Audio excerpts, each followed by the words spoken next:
Le vent s'engouffrait dans le canyon comme une bête, hurlant entre les parois rouges. La poussière tournoyait, chaque pas de cheval résonnait dans la roche. Isaac Arlo avançait seul, chapeau baissé, manteau couvert de sable. Son ongle rebais soufflait, mais continuait. Lui aussi connaissait ses chemins. Isaac revenait d'un convoi livré plus au nord. Il aurait pu suivre la route sûre vers la ville, les lumières, le whisky. Au lieu de ça, il avait tourné la bride vers ce canyon que les cowboys évitaient au crépuscule, sans raison claire. La lumière baissait. Les ombres s'allongeaient, l'air se refroidissait. Sa main restait près du revolver, réflexe gravé par des années dans l'Ouest. Ici, une erreur ne durait qu'une seconde. C'est alors qu'il aperçut quelque chose qui brisait la monotonie de la roche. Un cheval sans cavalier broutait près d'un maigre buisson. Selle en cuir décoré de perles, motifs géométriques, flancs couverts de poussière, naseaux dilatés. La bête avait fui longtemps. Isaac ralentit. Un cheval seul, ici, n'annonçait rien de bon. Il mit pied à terre, caressa l'encolure pour l'apaiser. Le cuir de la bride était orné de petits pendentifs métalliques. Pas un cheval de ranch, ni de soldat. Un cheval apache, son regard glissa vers le sol. Dans la poussière, des pas désordonnés, des traces de lutte, un sillon irrégulier comme si un corps avait été traîné. Plus loin, des taches sombres, presque noires. Du sang. Isaac suivit la piste, silencieux, la main sur la crosse. Le canyon se resserrait et se courbait, formant un recoin où la lumière peinait à entrer. L'air y semblait plus lourd. C'est là qu'il la vit. Elle gisait sur le côté, les cheveux noirs éparpillés. Sa tunique et sa jupe de cuir étaient déchirées à l'épaule, là où une balle avait traversé. Le sang avait séché sur son bras, mêlé de poussière. Sa poitrine se soulevait encore, mais chaque souffle paraissait incertain. Un Apache. Isaac resta immobile. Des visages comme le sien, il en avait vu derrière des lignes de soldats et dans la fumée des camps. Cette fois, il n'y avait ni colonne ni ordre donné, seulement une femme étendue dans la poussière. Un mouvement sur la gauche. À une quinzaine de mètres, un homme était penché sur elle, manteau sombre, chapeau enfoncé, main sale serrant une lanière de cuir autour de son cou. Un petit sac pendait là, et il tirait dessus comme on arrache une bourse. « Allez, ma belle, grogna-t-il.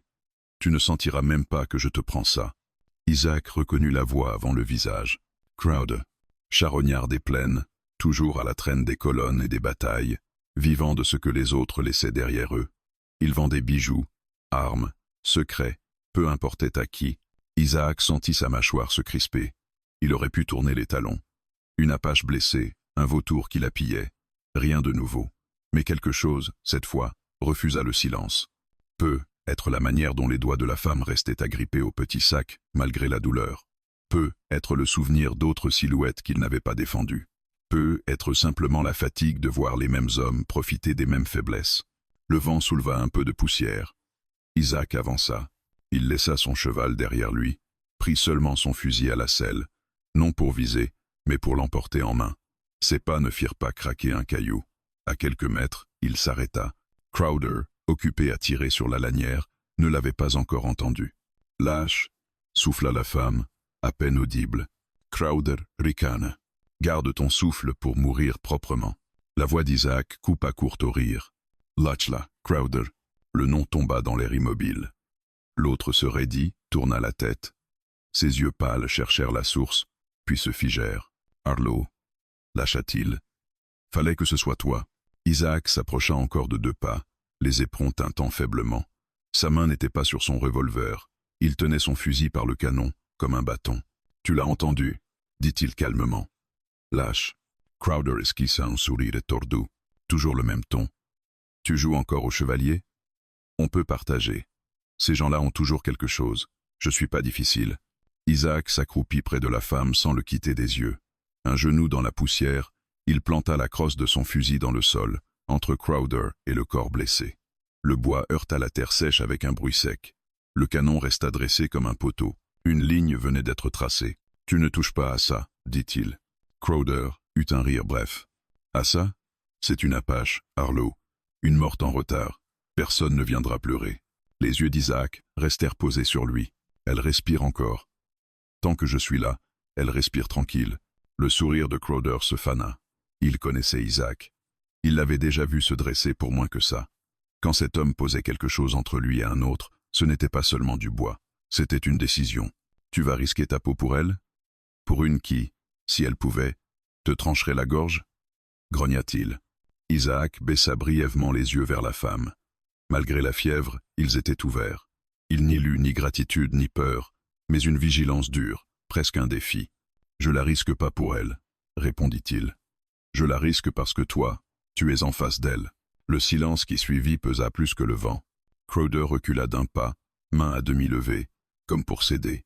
Puis ses doigts glissèrent vers le holster à sa hanche. « Très bien, Arlo, » dit-il d'une voix basse. « On va voir jusqu'où tu trembles pas. » Isaac ne bougea pas. Sa main restait posée sur le bois du fusil planté dans la poussière. Il n'avait pas besoin de gestes brusques. Crowder savait que, s'il franchissait cette ligne, l'histoire ne se terminerait pas par des paroles. Dans le canyon, le vent reprit sa plainte. Le cheval Apache renâcla derrière Isaac. La femme, au sol, serra un peu plus le petit sac contre sa poitrine. L'histoire commença là, quand un cow-boy posa son fusil entre un vautour et une Apache blessée, sans trembler. À partir de ce moment, le canyon ne serait plus seulement un passage. Ce serait leur première frontière. Crowder avait reculé, mais Isaac savait que ce n'était qu'un recul de serpent. Il ne s'éloignait jamais pour renoncer. Il s'éloignait pour revenir avec de plus longues dents. Quand le bandit disparut entre deux parois du canyon, la lumière du crépuscule avait presque entièrement disparu, ne laissant qu'un bleu profond chargé de menaces.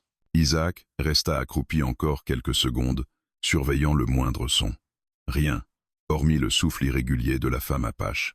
Alors seulement, il desserra sa main du fusil planté dans le sable. Elle tenta de se redresser, mais la douleur la repoussa au sol. Isaac posa doucement sa paume contre son épaule pour la maintenir. « Ne bouge pas. Tu vas rouvrir la blessure. » Elle le fixa, les yeux noirs, brillants de fièvre et de méfiance. Ses lèvres tremblèrent avant qu'elle ne murmure « Je n'ai pas besoin de toi ». Les mots étaient faibles, mais leur tranchant était intact. Isaac retint un sourire bref. Même à moitié consciente, elle avait plus de fierté que Crowder avec un fusil. « Peut être, » dit-il calmement, « mais tu as besoin de rester vivante. Et ça, tu n'y arriveras pas seul. » Il déchira un pan propre de sa chemise et examina la plaie. La balle avait traversé, mais mal. Elle avait déchiré la chair en ressortant. Il restait du sable, du sang séché, et la douleur voilait son regard. « Ça va brûler, » dit-il. Elle serra les mâchoires en réponse. Isaac nettoya la plaie avec de l'eau, lentement, sans geste brusque, comme s'il manipulait une biche blessée. Elle ne cria pas, ne gémit même pas, mais ses ongles s'enfoncèrent dans le cuir du sac qu'elle tenait contre elle. Quand il eut terminé, il banda l'épaule soigneusement. « Pourquoi?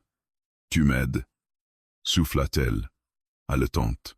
Il haussa les épaules. « Parce que Crowder frappe toujours ce qui ne peut pas se défendre. » Elle détourna le regard. Ce n'était pas la réponse qu'elle attendait ni celle qu'elle comprenait. Une fois qu'il fut certain qu'elle pouvait être déplacée, Isaac la souleva avec précaution et la plaça en selle sur son propre cheval. Elle protesta d'un souffle, mais il ignora. La nuit tombait vite, et il ne pouvait pas rester ici. Crowder reviendrait, et probablement pas seul. Isaac prit la bride du cheval et marcha en tête, la guidant vers une zone du canyon qu'il connaissait, un replat surélevé, à l'abri du vent, et difficile à atteindre pour quiconque n'en connaissait pas l'accès. Lorsqu'ils arrivèrent, la lune venait d'apparaître, pâle, fine, tranchante comme une lame. Isaac installa rapidement un petit feu. Il n'était pas très grand, juste assez pour la chaleur et la lumière, car la fumée pouvait attirer trop d'yeux. Il plaça la femme près des flammes, à l'abri du courant d'air. Elle observa chaque geste qu'il faisait, comme si elle tentait d'analyser ses intentions à travers ses mouvements. Sa respiration était courte, mais elle tenait bon. « Tu as un nom ?»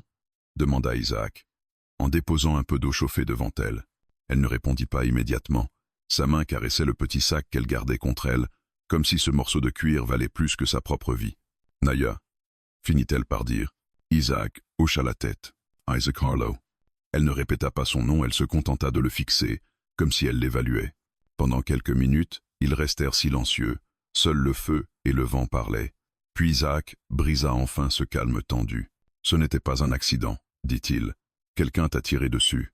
Et Crowder savait que tu étais ici. » Naya tourna la tête vers lui, les yeux soudain vifs, malgré la fatigue. « Je ne dirai rien. Tu n'as pas besoin de tout me raconter, » répondit-il. « Mais si on doit quitter ce canyon en vie, j'ai besoin de savoir ce qui nous poursuit. » Un souffle d'air chaud sortit d'elle, presque un rire amer. Nous? Tu crois que tu fais partie de ça? Isaac leva les yeux vers le ciel sombre. J'ai mis mon fusil entre toi et Crowder. Que je le veuille ou non, je suis dans ton histoire maintenant. Elle fronça les sourcils. Il avait raison. C'était désormais un fait. Elle resta silencieuse encore longtemps. Le feu crépitait, la chaleur réchauffait leurs mains. Le vent s'était calmé. Finalement, elle parla. Quelque chose m'a été volé. Quelque chose qui n'aurait jamais dû quitter mon clan. Je devais le ramener. C'était ma charge, mon devoir. Son regard se durcit. Je n'ai pas été assez rapide. Elle serra le petit sac contre elle, comme si elle craignait que même Isaac tente de le lui prendre. Il ne posa pas de questions. Elle n'était pas prête à lui dire ce qu'il contenait, et il ne forçait jamais quelqu'un à parler. Il savait que la vérité venait toujours à ceux qui attendaient. Isaac se contenta d'ajouter un peu de bois au feu. Quelqu'un te suivait déjà avant que Crowder n'arrive. Elle hocha la tête. 3 hommes. Peu, être plus. Ils veulent ce qui est dans ce sac. Ils ne me laisseront pas en vie. Des hommes de Crowder? Non. Crowder ne savait rien. Lui, il voulait seulement voler ce qu'il voit. Les autres savent ce qu'ils cherchent. Isaac sentit un frisson parcourir sa nuque. S'il savait ce qu'il cherchait, alors il savait aussi que Naya ne leur livrerait jamais. Ils ne s'arrêteront pas, ajouta-t-elle faiblement. Isaac fixa les flammes, puis son ombre dans la poussière. C'était toujours pareil. Il avançait seul, puis se retrouvait au milieu d'un conflit qui n'était pas le sien. Pourtant, il ne regrettait rien de ce qu'il avait fait aujourd'hui. « Tu peux partir », dit Naya soudain. « Ils ne te poursuivront pas. Je peux finir seul. »« Tu ne peux même pas lever ton bras droit », répondit Isaac sans lever les yeux. « Alors arrêter quelqu'un?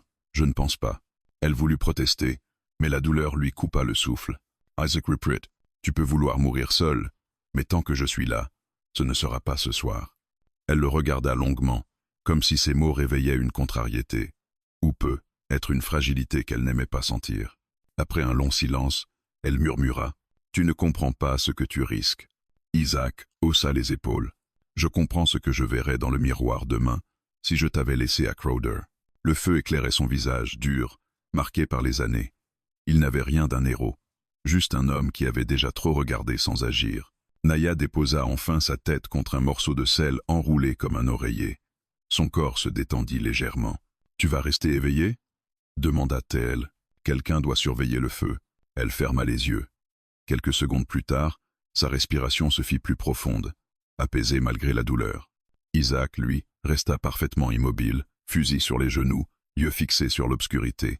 Chaque crépitement de bois, chaque battement d'aile, chaque souffle de vent était un avertissement possible. Crowder reviendrait, et les autres aussi. Cette nuit-là, sous le ciel de l'ouest, entre un cow-boy qui refusait de trembler et une apache blessée qui refusait de plier, un feu de camp protégeait 2 mondes forcés de partager le silence. Demain, ce silence serait brisé par des sabots, des armes, et par des vérités que ni l'un ni l'autre n'étaient prêts à entendre. La nuit s'était allongée comme une bête tapie, prête à bondir au moindre son. Isaac resta éveillé sans cligner des yeux, dos contre la roche, fusil posé en travers de ses jambes. Le feu s'était réduit à des braises rougeoyantes, juste assez vives pour tenir les ombres à distance. Naya dormait enfin d'un sommeil fragile, chaque respiration marquée par une tension qu'elle semblait incapable d'abandonner. Le vent soufflait doucement dans les hauteurs, mais ici, au creux du replat, tout était étrangement immobile, trop immobile. Isaac sentit le moment exact où quelque chose changea. Ce n'était ni un bruit, ni une silhouette, plutôt une absence. Les insectes s'étaient tus. Le canyon retenait son souffle, un signe qu'il connaissait trop bien. Il éteignit les braises d'un geste, étouffant leur lueur sous du sable, puis il se glissa vers le bord du replat, écoutant le vide sous lui. Rien, mais il savait. Crowder revenait, et il n'était plus seul. À l'aube, Naya ouvrit les yeux. Le froid du matin avait envahi l'air, mordant sa peau. Elle se redressa lentement, crispée par la douleur. Isaac l'observait, silencieux. Il ne s'était pas endormi un instant. « Tu n'as pas dormi, dit-elle. »« Non. Les hommes qui me poursuivent, pas eux. Crowder. » Elle se raidit. Il ne fallut rien de plus pour qu'elle comprenne que l'homme n'était pas loin. Isaac ramassa son fusil et lui fit signe de rester immobile. « Ils sont 3, dit-il. Ils arrivent par le sud, à pied, trop prudents pour être des voyageurs. Crowder. Et 2 autres, murmura-t-elle. Sa voix n'avait pas de peur, plutôt une lassitude, comme si la violence était devenue une routine. Isaac ne répondit pas. Il scrutait les rochers en contrebas. Le soleil se levait lentement, dévoilant peu à peu les silhouettes du canyon. Soudain, une petite pierre roula, puis une voix rauque monta depuis le sol. « Arlo, t'es debout, hein? Crowder. » Isaac se leva, s'avança jusqu'au bord du replat, et vit les trois hommes. Crowder était au milieu, sourire accroché au visage comme une cicatrice. À ses côtés, deux brutes mal rasées, fusil à levier dans les mains. « L'autre nuit, » dit Crowder en levant la main, « j'étais pas d'humeur à mourir. Mais là, on est revenu régler ça proprement. » Isaac resta immobile, le fusil baissé. Aucun tremblement. « Ça finira toujours mal pour toi, » dit-il. Crowder éclata de rire. « Pour moi? Non, Arlo. Pour elle peut être. Ou pour toi si tu t'obstines. Mais moi, je vais très bien. » Il fit un geste à ses hommes. « Tirez pas pour tuer tout de suite. On veut ce qu'elle porte. Après, on verra. » Isaac soupira intérieurement. Les hommes comme Crowder n'apprenaient jamais. Ils revenaient encore et encore, persuadés que le nombre suffisait à effacer la lâcheté. « Ils veulent monter jusqu'ici, » dit Isaac en revenant vers Naya. « Tu ne peux pas les laisser approcher. »« Je sais. » Il lui tendit un couteau. « Si quelqu'un arrive derrière moi, tu sauras quoi faire. » Naya serra la poignée de métal. Ses doigts tremblaient, non de peur, mais d'épuisement. Son bras blessé était inutilisable, mais son autre main tenait fermement. « Tu ne devrais pas rester, » dit-elle encore. « Tout ceci n'est pas ton combat. » Isaac haussa les épaules. Ce n'était pas le mien hier non plus. Il retourna vers le bord du plateau, fusil à l'épaule. Il savait que les trois hommes tenteraient de grimper par la paroi ou de les contourner par un passage plus large à gauche. Crowder, fidèle à lui-même, choisit le chemin le plus bête. Une montée directe, dangereuse, exposée, mais rapide. « Arlo, » cria-t-il depuis la pente, « je vais monter et tu vas reculer. Sinon, bang !» Le coup de feu d'Isaac coupa la phrase nette. La balle ricocha sur la roche à 2 centimètres du pied de Crowder, qui se figea. Isaac rechargea calmement. La prochaine touche. Les deux brutes échangèrent un regard. L'un tenta d'avancer par la gauche, profitant d'une corniche. Isaac tira encore, une balle juste au-dessus de sa tête, faisant tomber des fragments de roche. L'homme recula enjurant. « Il est seul, » hurla Crowder. « On va le prendre de 2 côtés. »« Passeul » murmura Isaac. À cet instant précis, un autre bruit retentit, un choc métallique derrière lui. Isaac se retourna. Un 4e homme surgissait de l'arrière du replat. Il avait dû grimper par une fissure presque invisible depuis le canyon. Naya était seule de ce côté. Le bandit bondit vers elle, mais avant même qu'Isaac ne puisse viser, un cri guttural secoua l'air. Naya, couteau en main, roula sur le côté, évitant l'assaut malgré la douleur. Le mouvement fut précis, instinctif. Elle planta la lame dans la cuisse de l'homme avant qu'il ne la maîtrise. Le temps sembla suspendu. Le visage du bandit se tordit, surpris, puis furieux. Isaac n'hésita pas. Il tira. La balle frappa l'homme dans le dos. Il s'effondra à quelques centimètres de Naya. « Chawa » demanda Isaac enjurant. Elle hocha la tête, mais son visage était pâle. « Ils ne s'arrêteront pas, dit-elle, pas tant qu'ils n'auront pas le sac. »« Je sais. » Le bruit de rocher en contrebas lui rappela que Crowder avançait. Isaac retourna à la corniche. Mais quelque chose avait changé. Crowder ne souriait plus. Il tenait son arme, prêt à tirer. Son orgueil avait disparu, remplacé par une rage glacée. « Je vais te descendre, Arlo » hurla-t-il. Isaac visa calmement. Mais l'autre brute, profitant d'un angle mort, tira la première balle de la journée à hauteur d'épaule. Isaac se plaqua au sol, le rocher éclata derrière lui. Le combat éclata, chaotique, brutal. Les détonations résonnèrent dans tout le canyon. Isaac tira 2 fois, faisant reculer les brutes. Crowder faillit atteindre le sommet, mais Isaac lança une pierre lourde qui heurta son bras, le faisant chuter de 3 mètres. Le silence retomba enfin. Crowder et ses 2 survivants s'enfuirent en jurant, désorganisés, terrifiés par la détermination d'un seul homme. Isaac revint vers Naya, essuyant la sueur de son front. « Ils reviendront, » dit-elle. « Oui. » Avec plus de monde. Naya se redressa, serrant le sac contre elle. « Alors tu dois partir. Ils veulent ça. Pas toi. » Isaac secoua la tête. « Je pars pas.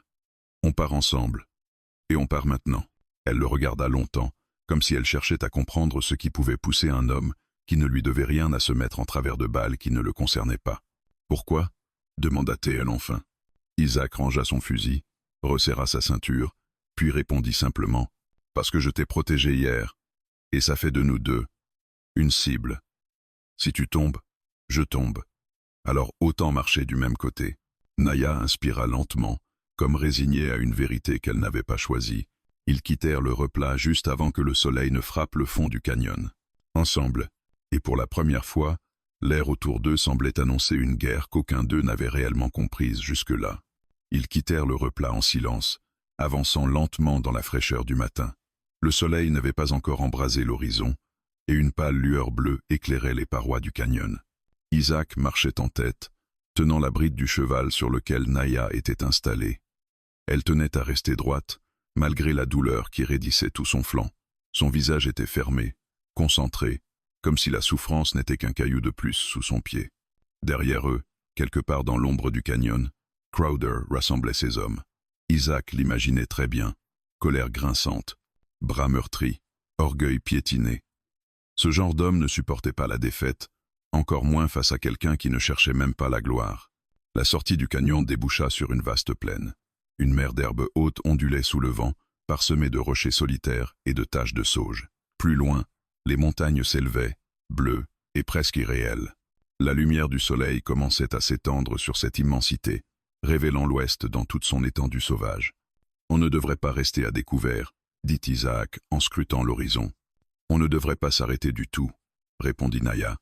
Elle parlait avec calme, mais Isaac entendait la fatigue sous ses mots. Il l'avait déjà vu lutter contre l'évanouissement 3 fois depuis qu'ils avaient quitté le canyon. La blessure saignait moins, mais elle reprenait des couleurs très lentement. « Tu vas tenir ?» demanda-t-il. Elle tourna la tête, comme si la question l'insultait. « J'ai tenu bien pire. » Isaac se retint de sourire. Les guerrières apaches n'avaient pas de place pour la faiblesse. Même blessée, même traquée, Naya gardait cette grandeur silencieuse qui déstabilisait tout homme qui la regardait trop longtemps. Ils traversèrent la plaine pendant plusieurs heures, avançant à bon rythme. Isaac évitait toute trajectoire linéaire. Il zigzaguait entre les collines, longeait les lits asséchés, montait sur les promontoires pour vérifier qu'il n'était pas suivi.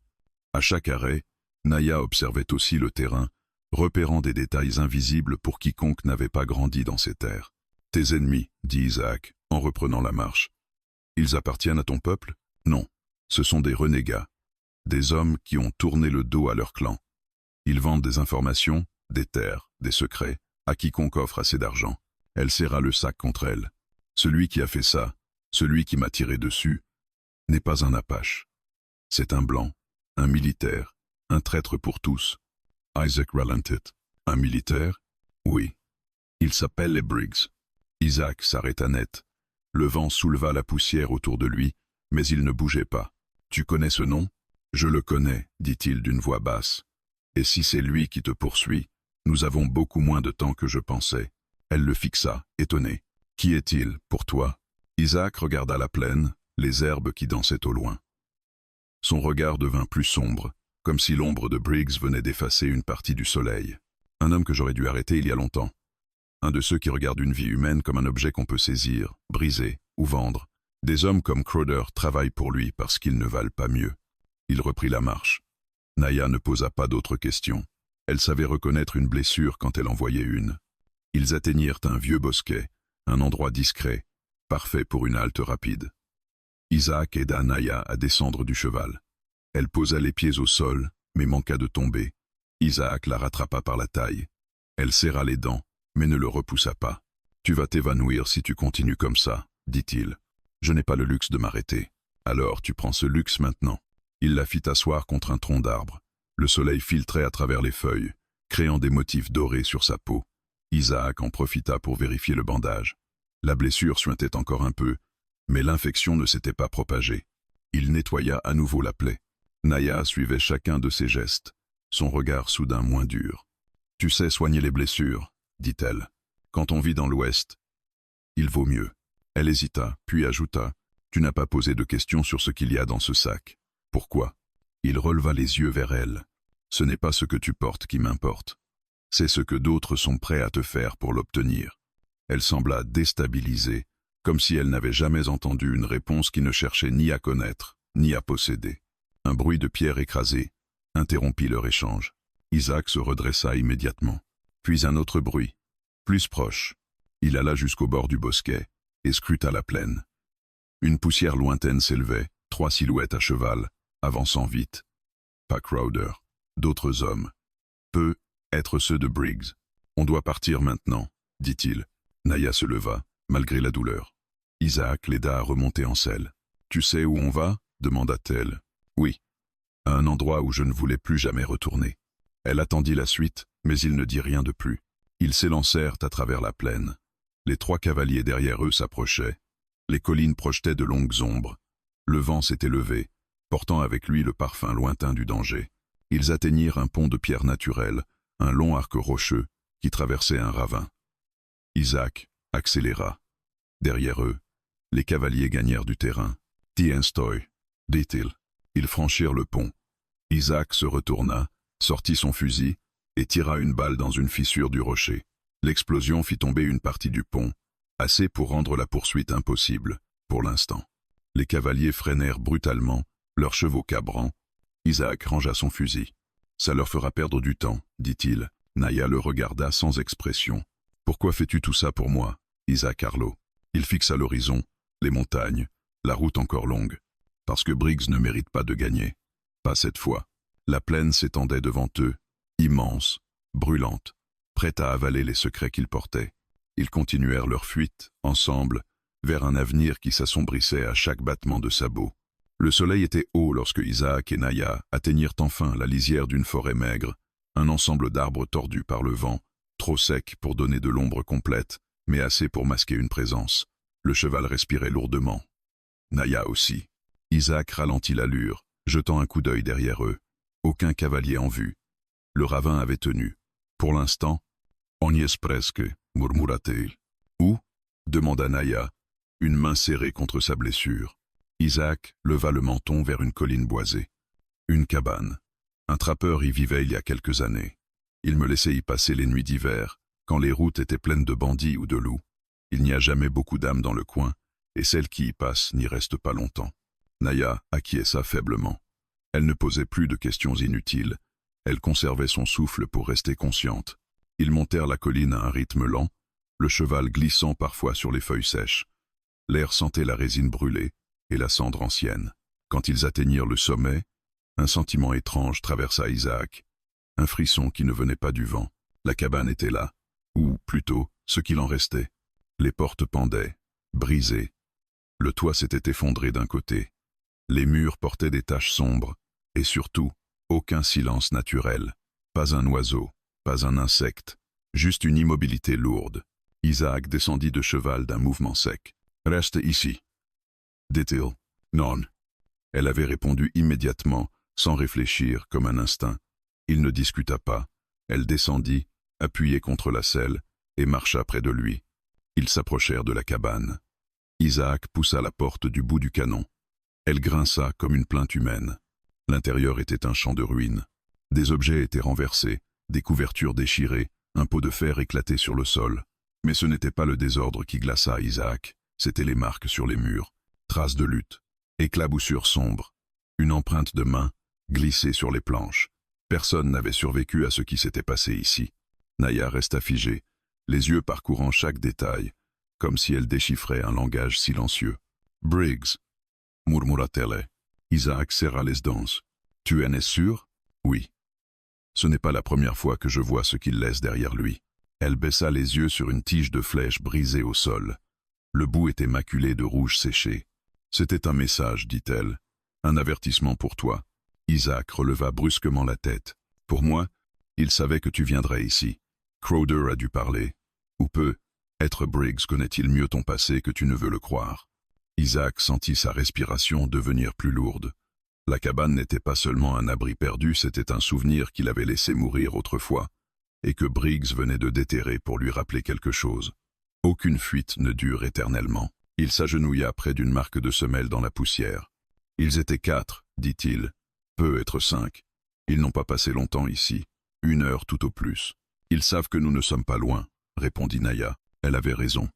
Le vent se leva soudain, soulevant un nuage de poussière à travers la cabane. Quelque part, un morceau de bois claqua. Isaac sentit que le temps leur manquait. Il fouilla la cabane pour trouver de quoi les aider, un peu de tissu propre, une boîte métallique avec 2 aiguilles, un vieux briquet, rien de plus, il fourra tout dans son sac. « Isaac, dit Naya, regarde. » Elle se tenait près de l'unique fenêtre encore debout. Sur le rebord, gravé grossièrement au couteau, une phrase « Rends le sac, ou je prends sa vie ».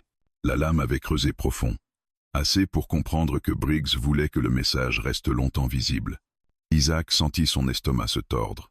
Briggs savait exactement ce qui le forcerait à sortir de l'ombre, la menace sur quelqu'un qui ne pouvait pas se défendre. C'était son arme la plus sûre, son poison le plus subtil. « Il croit que tu abandonnerais, » dit Naya. « Il croit beaucoup de choses, » répondit Isaac.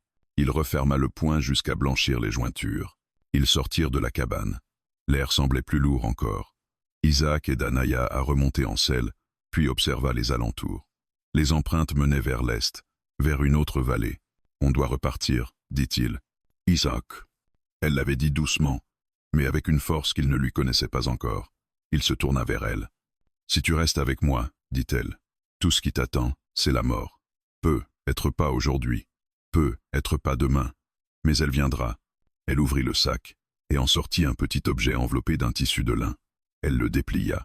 À l'intérieur, un cercle de métal ancien, gravé de symboles sacrés, brillait faiblement. « C'est ce qu'ils veulent. C'est pour ça qu'ils me chassent. C'est pour ça qu'ils tueront tout ce qui se tient sur ma route. » Isaac ne toucha pas l'objet.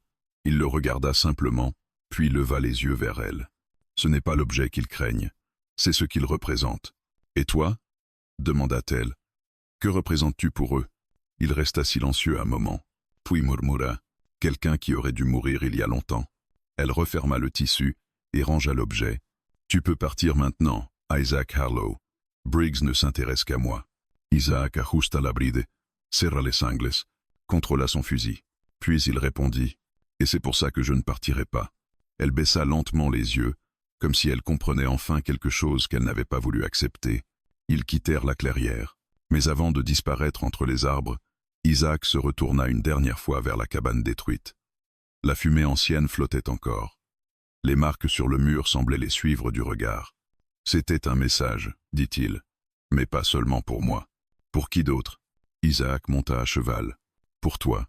Pour te dire que Briggs sait exactement où tu vas, et qu'il t'attend déjà là, bas. » Le vent porta leur silhouette à travers les troncs, vers un avenir que même le soleil n'osait éclairer. Car désormais, la chasse n'avait plus un début. Elle avait un destin. La forêt s'éclaircit peu à peu, laissant apparaître une mince ouverture entre 2 parois rocheuses. Une gorge étroite, sinueuse, presque invisible si l'on ne savait pas où regarder. Isaac reconnut l'endroit immédiatement. Un passage naturel dangereux, utilisé autrefois par les trappeurs pour éviter les routes surveillées. Il savait que cet endroit pouvait être un tombeau ou un refuge. Tout dépendait de celui qui y entrait le premier. « On s'y engage ?» demanda Naya, la voix faible mais attentive. « Oui, mais pas pour fuir, pour les attendre. » Elle le regarda, intriguée, presque méfiante. « Tu veux tendre un piège ?» « Non, » répondit Isaac en guidant le cheval vers les 3 passages. « Je veux leur faire croire qu'ils nous tiennent. » La gorge s'ouvrait sur un couloir naturel de pierre haute, si serré que 2 hommes ne pouvaient y passer côte à côte. L'écho y était dangereux. Un simple mouvement résonnait comme un battement de tambour. Isaac avançait lentement, écoutant le moindre bruit. Leurs poursuivants ne seraient pas loin. Quand ils atteignirent une petite plateforme rocheuse, légèrement surélevée, Isaac fit signe à Naya de descendre du cheval. « On s'est caché ici. Je peux me battre, » dit-elle, même blessée. Il la fixa intensément. « Je sais, mais ton combat viendra plus tard. Pour l'instant, tu dois survivre. » Ce n'était pas un reproche, pas une diminution. C'était une vérité, dite avec une fermeté calme. Elle ne répondit pas, mais ses yeux révélèrent qu'elle comprenait. Isaac attacha le cheval derrière un rocher, puis ramassa des pierres de différentes tailles, choisissant celles aux arêtes irrégulières. Il en plaça plusieurs au bord de la corniche. Naya le suivait du regard. « Tu connais bien cet endroit. J'y suis passé plusieurs fois, quand je voulais disparaître quelques jours. Fuirque. » Isaac resta silencieux un moment, puis répondit « Moi-même. » Il termina de préparer son piège. Cela n'avait rien de sophistiqué. De gros blocs prêts à tomber, des couloirs étroits, des angles morts. Il savait que Briggs ou ses hommes seraient confiants en entrant dans la gorge. L'écho leur donnerait l'impression d'être plusieurs. La paroi limiterait leur portée. et lui seul homme avec un fusil précis ferait le reste. Le silence devint lourd, trop lourd. Isaac fit signe à Naya de s'accroupir derrière un rocher. Puis il entendit ce qui l'attendait. D'abord le cliquetis d'un sabot sur une pierre, puis un juron, puis une voix familière. « Je vous l'avais dit, ils sont passés par là. Dégagez-moi le passage. » Crowder. Isaac sentit une colère froide lui monter à la gorge.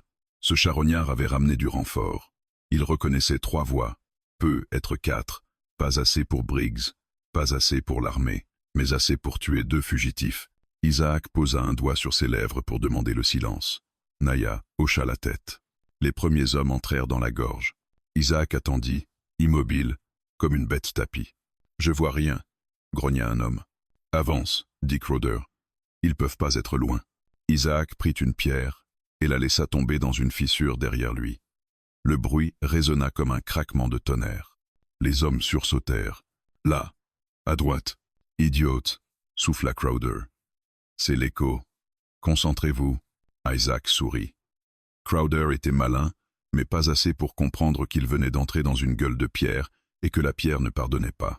Un des hommes se détacha du groupe, marchant lentement vers l'ouverture où Isaac se trouvait. Isaac lui lança une pierre. Une grosse. Elle percuta la paroi, dégringola, puis heurta l'homme à l'épaule. Il hurla en tombant. « Harlow » hurla Crowder. « Je te retrouve encore une fois dans mes affaires. » Isaac n'hésita pas. Il se redressa, épaula son fusil et tira. Le bruit résonna dans toute la gorge comme un coup de tonnerre. Le premier homme s'écroula, une balle en plein torse. Les autres tirèrent en retour, mais les balles ricochèrent sur les parois, aveugles, inutiles. Isaac se croupit. « Tu en as eu un » chuchota Naya. « Oui. 3 restent. » Elle serra la poignée de son couteau. « Je peux... » Passe maintenant. Il reprit sa position. Crowder avançait prudemment, se collant à la paroi. « Harlow, tu vas crever ici. Tu entends? Je vais t'arracher chaque morceau de peau que... » Isaac tira de nouveau. La balle frôla Crowder, arrachant son chapeau qui tomba dans la poussière. Crowder hurla, paniqué, reculant de 2 pas. « Tire encore !» cria un de ses hommes. Ce dernier s'approcha de trop près du bord de la plateforme. Isaac poussa l'un des blocs de pierre. Un grondement sourd accompagna la chute. Le rocher percuta l'homme de plein fouet, l'envoyant rouler au fond de la gorge. Il ne cria même pas. Crowder resta immobile, paralysé. « Encore 2 d'Isaac. Tu sembles oublier que je suis blessé » ajouta Naya en esquissant un sourire. « Je ne compte jamais sur quelqu'un d'autre pour gagner un combat. Et pourtant tu me protèges. » Il ne répondit pas. Il se concentra sur les bruits devant lui. Un voile de silence tomba. Isaac ne voyait que l'ombre des ennemis, allongée et déformée sur la paroi. Puis il entendit des pas rapides derrière eux. Il n'attendit pas, se retourna, dégaina, tira. Un homme surgissant par le flanc fut touché à la jambe et s'effondra, glissant encore sous l'inertie du mouvement. Naya bondit un mouvement fluide malgré sa blessure et planta son couteau dans la gorge de l'homme avant qu'il ne crie. Isaac la rattrapa, l'attira vers lui pour l'empêcher de tomber. Leurs regards se croisèrent. Son souffle était court, mais son courage intact. Un dernier coup de feu retentit. Isaac n'eut même pas le temps de se retourner. Une balle siffla près de son épaule et se ficha dans la roche. Crowder s'était caché derrière un pilier de pierre et tirait à l'aveugle. « Tu veux pas mourir, hein, Harlow? Alors sors de là et bats-toi comme un homme. » Isaac ne répondit pas. Il visa. Une seule fois. Crowder cria lorsque la balle frappa son bras. Le revolver tomba de sa main. Il recula, affolé, trébucha, s'écroula et roula jusqu'au pied de la gorge. Silence. Isaac resta immobile plusieurs secondes. « C'est fini ?» demanda Naya. Pour aujourd'hui, il l'aida à remonter sur le cheval. Son pouls était rapide, sa respiration courte. Isaac regarda une dernière fois la gorge, ses parois tachées de sang, le corps immobile de Crowder. « Briggs va apprendre ce qui s'est passé, dit-il, et il ne fera plus l'erreur d'envoyer seulement des hommes. » Naya posa une main sur son bras. « Alors préparons-nous. » Isaac regarda l'horizon. Le soleil déclinait. La nuit allait tomber vite. Et bientôt, Briggs la suivrait. Le soleil déclinait, étirant des ombres longues sur la plaine. Après avoir quitté la gorge rocheuse, Isaac avait conduit Naya jusqu'à un recoin dissimulé derrière une formation de pierres rouges, un endroit où le vent sifflait trop fort pour laisser entendre un cavalier approcher sans prévenir. Ils y avaient établi un camp de fortune, assez loin du chemin pour ne pas être repérés, assez près pour voir la plaine entière. Naya, pâle, tremblante, mais toujours droite, fixait la ligne d'horizon où la gorge disparaissait peu à peu.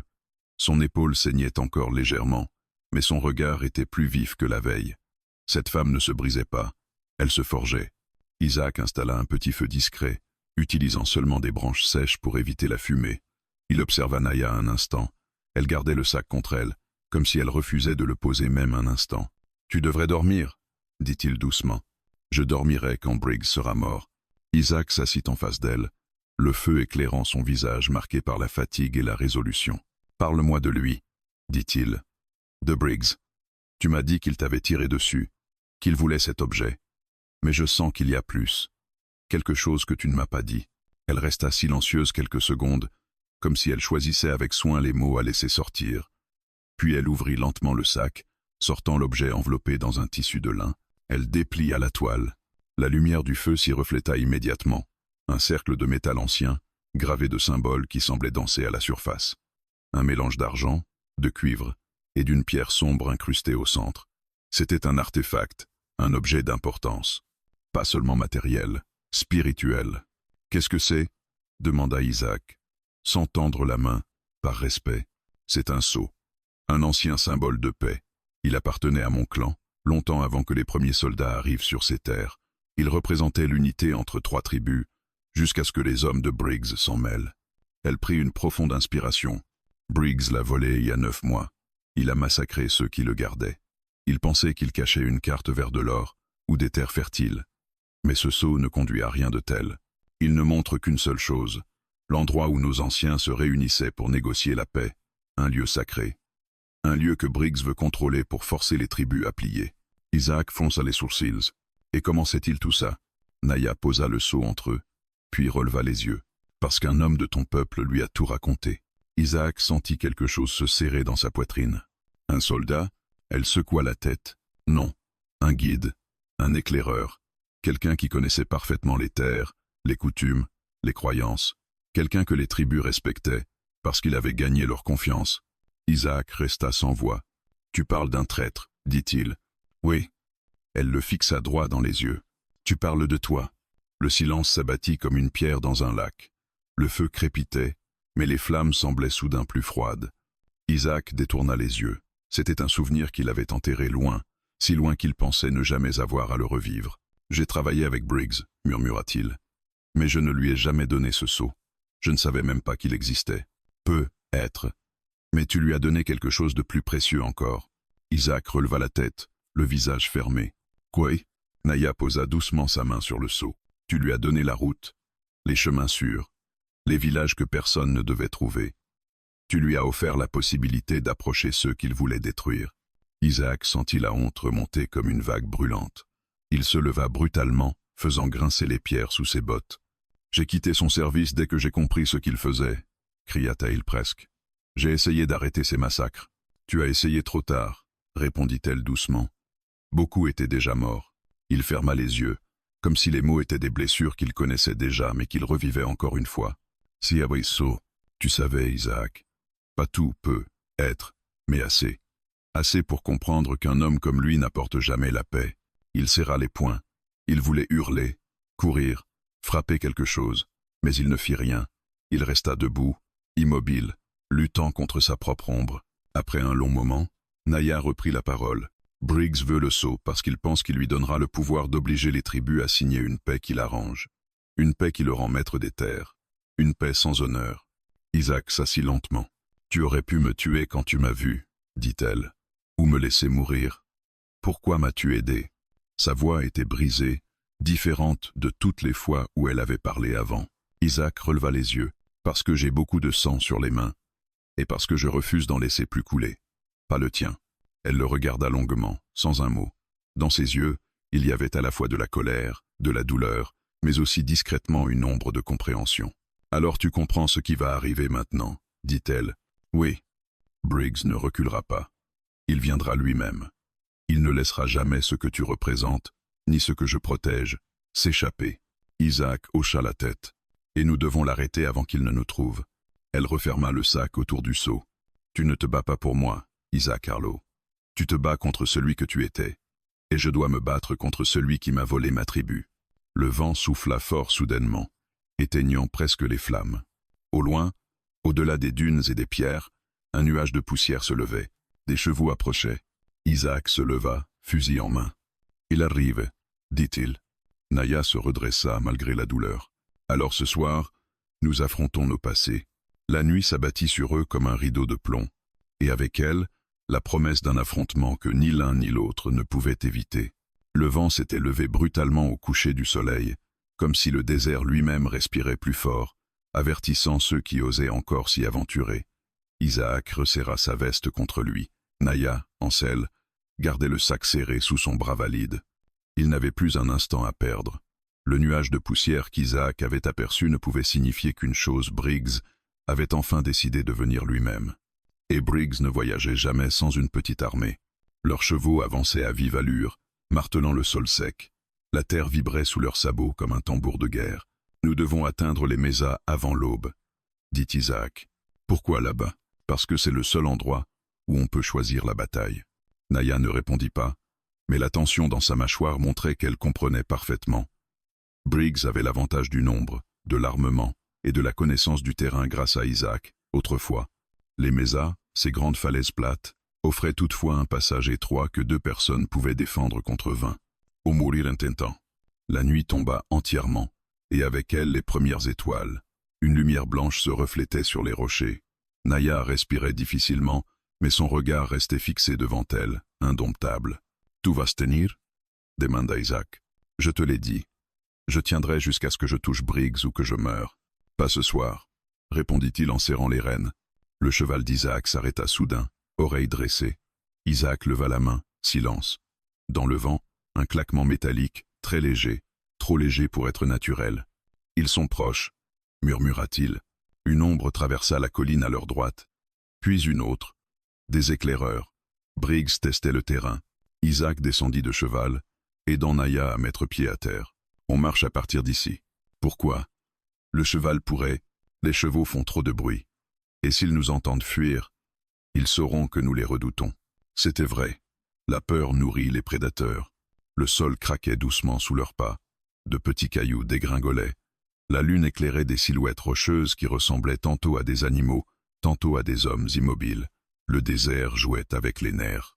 Isaac dit Soda Naya. « Oui. Quand tu travaillais pour Briggs, savais-tu qu'un jour il viendrait pour toi ?» Il eut un rire, bref, amer. « Je pensais partir assez loin pour qu'il m'oublie. Les hommes comme lui ne pardonnent pas ceux qui les quittent. Ils s'en souviennent jusqu'à la mort. Alors pourquoi es-tu parti ?» Il hésita. Ce n'était pas un souvenir qu'il aimait remuer. Parce que j'ai vu ce qu'il faisait quand on lui faisait confiance. Il ajouta plus bas, et j'ai compris que si je restais, je deviendrais comme lui. Naya observa son profil, la dureté de ses yeux à moitié dans l'ombre. Elle hocha lentement la tête. « Alors tu te bats pour la même raison que moi, » dit-elle. Il la regarda, surpris, pour empêcher le passé de devenir l'avenir. Ils atteignirent enfin la montée vers les Mésas. Le chemin était raide, étroit, bordé de cactus et de pierres instables. Isaac montait d'abord, testant les prises avant d'aider Naya à suivre. Malgré sa blessure, elle avançait avec une détermination presque inquiétante. « Tu devrais t'appuyer sur moi, » dit-il. « Je m'appuie déjà trop. Tu ne t'appuies pas assez. » Elle eut un léger sourire, le premier depuis qu'ils s'étaient rencontrés. Au sommet, un plateau s'étendait, plongeant dans un gouffre sur la droite et donnant sur un étroit couloir rocheux à gauche. C'était l'endroit parfait pour forcer Briggs à n'attaquer que par un côté. « On restera ici, » dit Isaac. « C'est une bonne position. »« Non, c'est une position désespérée, » répondit-il. « Bonne pour ceux qui n'ont plus le choix. » Elle haussa les épaules. « Alors, nous sommes à l'endroit qu'il faut. » Le vent apporta soudain un son qui glaça le sang, un hennissement lointain, suivi d'un ordre crié. « Briggs !» Isaac serra son fusil. Naya posa une main sur le couteau à sa ceinture. Au loin, une ligne de silhouettes montait vers eux, lentement, méthodiquement. Une vingtaine d'hommes, peu, être plus. « Ils sont trop nombreux, » dit-elle. « Je sais. Et toi ? Tu penses qu'on peut gagner ?» Isaac réfléchit. « Pas longtemps. Non. Mais on peut les arrêter assez longtemps. » « Assez longtemps pourquoi ?» Il la fixa. Sa voix fut calme, presque douce. « Pour que tu t'en sortes. » Elle secoua vivement la tête. « Non, je ne te laisserai pas ici seul. » Naya. Isaac, Si je pars seul, ils me tueront avant le prochain lever de soleil. Avec toi, j'ai une chance. Seul, aucune. Il voulut protester, mais elle posa une main sur son bras. Tu ne comprends pas. Ce n'est pas seulement un sceau, ce n'est pas seulement un symbole. C'est la dernière chose qui protège mon peuple de ce que Briggs prépare. Si je tombe, c'est tout un clan qui tombe. Isaac inspira profondément. Alors ce n'était pas seulement leur combat, ni sa rédemption, ni sa fuite. C'était une guerre qu'ils n'avaient pas choisie, mais qui les avait choisis, eux. Très bien, dit-il enfin. On se bat ensemble. Elle hocha la tête. Puis elle ajouta, et si nous tombons, alors qu'il sache qu'il n'aura jamais ce sceau. Le bruit des sabots se fit plus fort, plus proche. Isaac se plaça devant elle, visant l'entrée du couloir. Le vent soulevait la poussière, créant une sorte de voile tremblant. Les silhouettes se précisaient, noires, oppressantes. Isaac murmura, « Quand la bataille commence, ne quitte jamais mon ombre. Je ne quitterai ton ombre que lorsque tu quitteras mon souffle, » répondit-elle. Les premières silhouettes émergèrent, des hommes armés jusqu'aux dents. Puis, au centre, Briggs. Il s'avançait lentement, sûr de lui, portant une carabine brillante. Son manteau d'officier déchiré donnait à sa silhouette un air spectral. Isaac sentit son cœur battre comme un tambour de guerre. « Isaac Harlow !» hurla Briggs, sa voix résonnant contre la pierre. « Je savais que tu viendrais ici. » Isaac ne répondit pas. Briggs leva son fusil. « Rendez-moi la femme. » Et le seau. « Je vous offrirai une mort rapide. » Naya s'avança d'un demi-passe. Isaac la repoussa doucement derrière lui. « Pas un pas de plus, dit-il. »« Briggs Rhett, tu crois vraiment pouvoir m'arrêter ?» Isaac visa, sans trembler. « Je crois que si tu veux ce seau, il te coûtera tout ce que tu as. » Le vent ourla entre les messas. Les premières gouttes de pluie tombèrent, et la bataille qui allait décider de leur destin et de celui de tout un peuple commença dans le silence lourd avant l'orage. Le tonnerre éclata, roulant sur les mésas comme un tambour de guerre. La pluie, d'abord fine, devint lourde, frappant la roche sèche qui avalait chaque goutte avec un bruit sourd. Face à Isaac et Naya, la colonne de Briggs s'arrêta net. Les chevaux reniflaient, agités par l'odeur d'orage et de sang à venir. Briggs avançait en tête, son manteau trempé plaqué contre son corps massif. L'eau ruisselait sur ses bottes, mais son sourire, lui, restait sec et cruel. Ces hommes, une vingtaine environ, formaient un demi-cercle à l'entrée du couloir rocheux, tous armés, tous prêts. Isaac sentait le souffle froid du vent contre sa joue, son doigt reposait sur la détente, immobile, contrôlé. Depuis qu'il avait quitté Briggs, il avait imaginé un affrontement comme celui-ci des centaines de fois. Jamais il n'avait pensé qu'il se déroulerait aux côtés d'une femme qu'il ne connaissait pas quelques jours plus tôt, mais qu'il ne laisserait plus mourir. Naya, debout derrière lui, serrait son couteau de sa main valide. Sa blessure tirait, mais son regard brûlait comme s'il n'existait aucune douleur sur terre. Briggs fit quelques pas en avant. « Isaac, Isaac, soupira-t-il, tu as toujours su choisir le pire terrain possible. Tu veux défendre cette femme apache? Pourquoi? Pour ta gloire? Ton honneur? Ça fait longtemps que tu as perdu les deux. » Isaac ne répondit pas. La pluie battait contre la crosse de son fusil, glissait le long du canon. Briggs leva le bras, comme un roi s'adressant à une foule. « Rendez-moi le seau, » dit-il d'une voix forte, « et je promets que je vous enterre proprement. » Naya fit un pas à côté d'Isaac. Elle parla sans élever la voix. « Tu n'auras jamais ce qui ne t'appartient pas. » Briggs éclata d'un rire grossier. « Une blessée qui joue la courageuse. Tu tiens à peine debout, petite sauvage. » Isaac tira, pas sur Briggs, sur la pierre juste devant ses bottes. La balle éclata en une gerbe de poussière qui le força à reculer. Ses hommes levèrent leurs fusils, surpris. Briggs resta figé un instant, le temps de comprendre ce qu'Isaac venait de faire. Tracer une ligne, l'ultime frontière, la leur. « Tu tires pour impressionner ?» dit Briggs grinçant. « Je tire pour t'avertir » répondit Isaac. Briggs sourit lentement. « Alors voyons si tu tires aussi bien quand tes mains trembleront. » Il abaissa son bras. Tout Wesley. Les hommes chargèrent. Isaac n'attendit pas. Il visa le premier cavalier, un homme au foulard rouge, et tira. L'homme fut éjecté de sa selle. La pluie tombait de plus en plus fort, réduisant la visibilité, mais Isaac connaissait le terrain. Il recula d'un pas, entraînant Naya vers la paroi droite du couloir. Les balles commencèrent à fuser, claquant contre la roche. Une éclata juste à côté de l'épaule d'Isaac, projetant des éclats tranchants. Naya se plaqua contre la paroi, respirant vite, mais sans lâcher son couteau.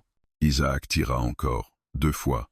2 hommes tombèrent, mais ils étaient trop nombreux. Ils se dispersèrent autour du couloir pour tenter de les encercler. « On doit reculer », dit Isaac, vers le pylône rocheux. Ils se déplacèrent rapidement, glissant sur les pierres mouillées. L'orage éclata au-dessus d'eux, illuminant la scène d'une lumière blanche.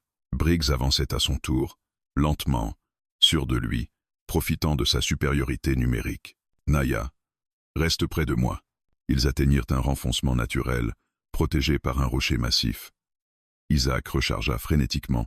3 hommes surgirent par le côté gauche. Isaac tira. L'un tomba.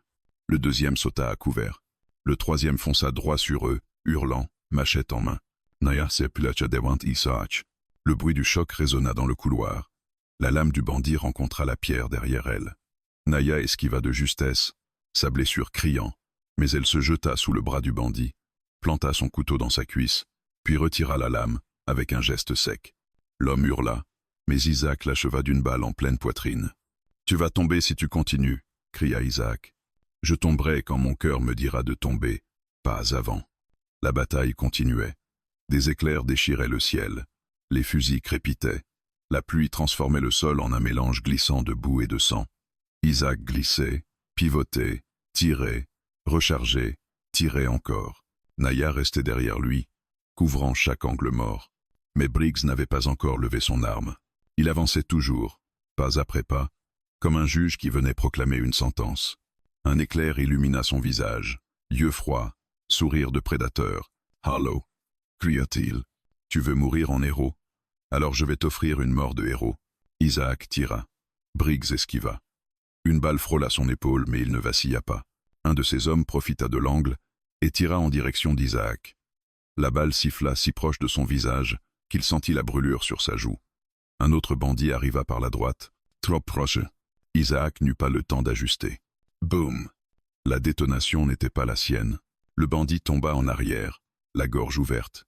Naya, haletante, tremblante, tenait toujours son couteau. « Je t'avais dit, dit-elle, que je pouvais me battre. » Il n'avait plus le temps pour un sourire. Les renforts de Briggs arrivaient déjà. Isaac comptait encore 8 silhouettes, puis 5, puis 3. Enfin, un silence lourd tomba soudain. Il ne restait plus que Briggs. Et Louis. Briggs se tenait au centre du couloir, sous la pluie, les bottes enfoncées dans la boue, la carabine pointée droit vers Isaac. « C'est entre toi et moi maintenant, » dit-il. Isaac recula, ajusta son fusil. « Je sais. » Briggs tira le premier. Isaac évita de justesse. La balle déchira son manteau. Il tira en retour. Briggs esquiva encore. Ce diable savait se battre. Briggs chargeait, hurlant. Ils furent si proches que leurs armes se heurtèrent. Isaac frappa la carabine de Briggs avec son fusil, mais la force de l'officier était inhumaine. Briggs le projeta contre la paroi rocheuse. Isaac sentit un craquement dans son dos. Il tenta de lever son fusil, mais Briggs lui donna un coup de poing brutal au visage. Le goût du sang envahit sa bouche. « Tu as toujours été faible, » dit Briggs. Un chien qui cherchait une laisse. Il leva sa carabine pour tirer à bout portant. « Isaac » cria Naya. Dans un dernier réflexe, Isaac attrapa la carabine de Briggs, força le canon à se détourner. La balle partit dans la roche. Briggs frappa encore, tenta de le désarmer. Isaac chancela. Puis il vit Naya courir vers eux. Elle ne pensait plus à sa blessure. Elle ne pensait plus au danger. Elle pensa seulement à l'homme qui s'était tenu entre elle et la mort. Elle est bandite. Briggs se retourna. Trop tard. Elle planta son couteau dans sa côte, profondément. Briggs hurla, recula, chancela. Isaac profita de cet instant. Il leva son fusil. Visé. Tira. Briggs tomba à genoux. Il ouvrit la bouche, mais aucun mot n'en sortit. Puis, il s'effondra dans la boue, le visage tourné vers la poussière qu'il avait voulu posséder. Silence. Plouille. Respiration tremblante. Isaac resta immobile quelques secondes, son fusil baissé, ses mains tremblantes. Naya, haletante, se laissa tomber à genoux, épuisée. Il s'approcha d'elle, la prit par les épaules. « Naya, tu es vivante ?»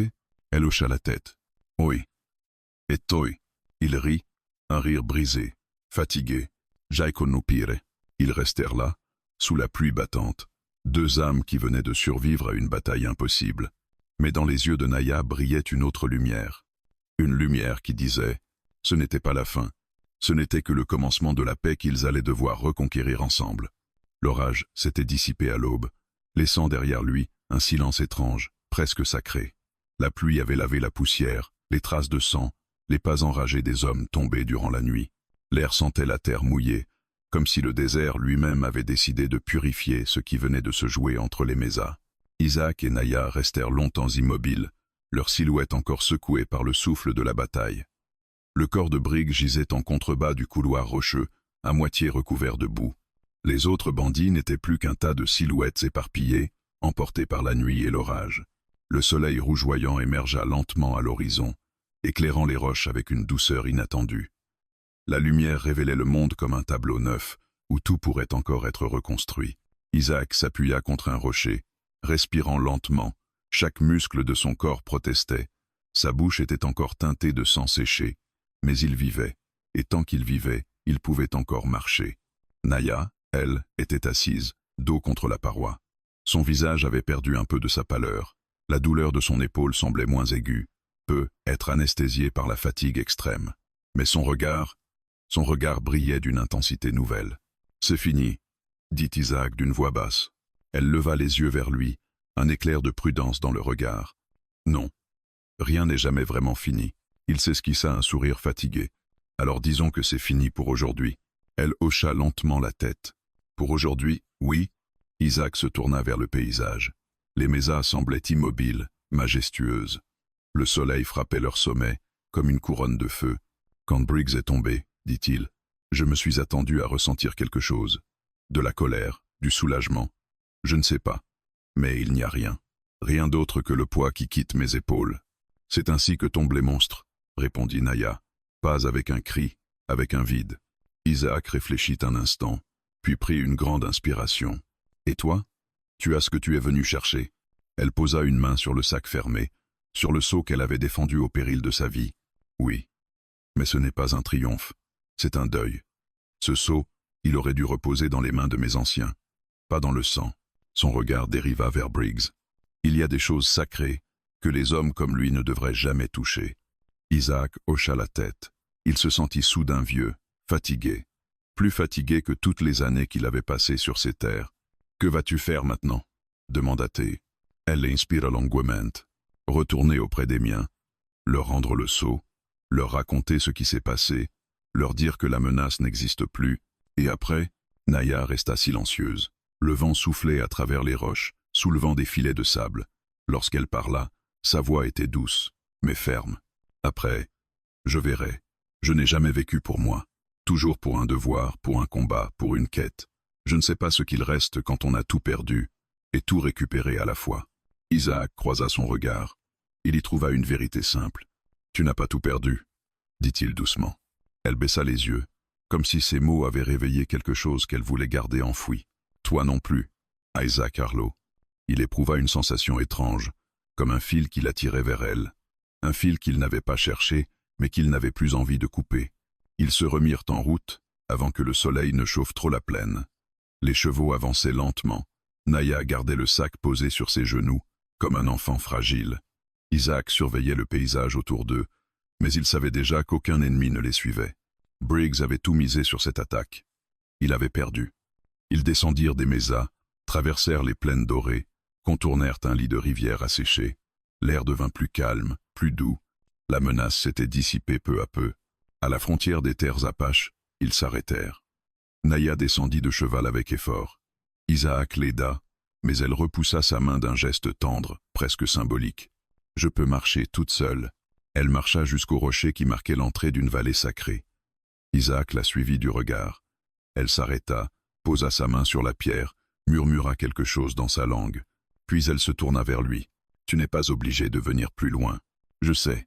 Ce qui t'attend derrière moi, ce n'est pas ton monde. » Il resta un moment silencieux. « Alors laisse-moi te dire au revoir ici. » Mais elle ne bougea pas. Elle ferma les yeux un instant, comme si elle cherchait une réponse dans le vent.